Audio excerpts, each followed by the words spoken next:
We have a clinical trial that combined Obinutuzumab, Ibrutinib, and Venetoclax for 14 cycles, so a little bit more than a year.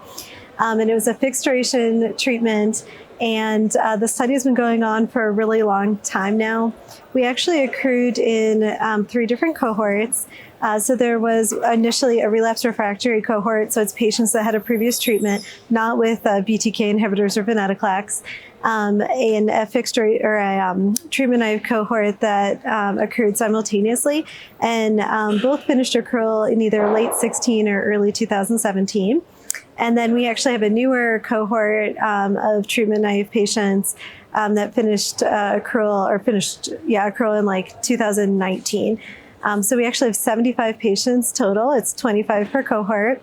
And we had over 80 months of follow-up for the original 2 cohorts.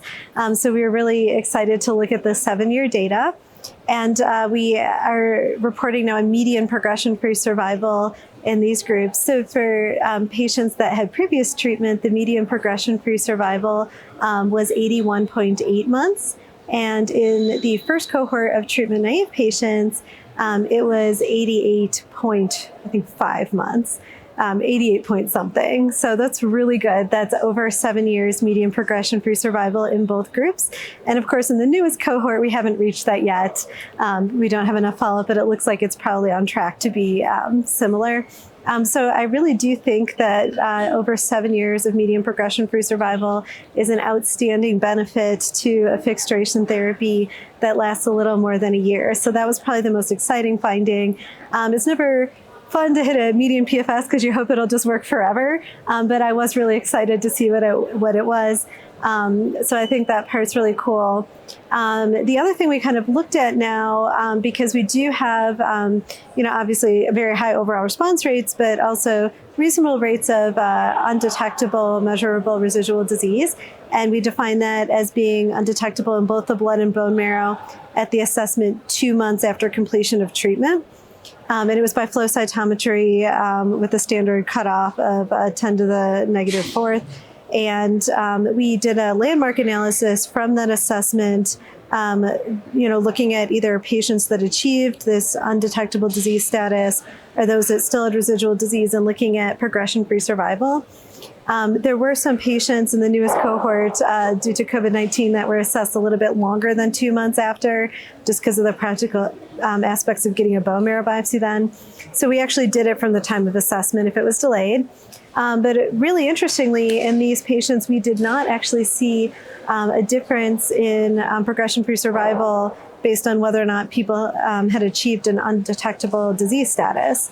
So I'm not sure if maybe the sample size wasn't big enough to see that, or if just the way we were determining residual disease wasn't capturing that, like the depth again was with flow cytometry times 10 to the -4th. But I thought that was kind of interesting. We did do an exploratory analysis looking at factors associated with either progression-free survival or undetectable disease status, and it didn't really pick out anything that's like a mechanism or biologic driver. We did see that patients with higher beta-2 microglobulin or LDH seem to have shorter PFS or lower chances of undetectable residual disease, but that doesn't really explain why.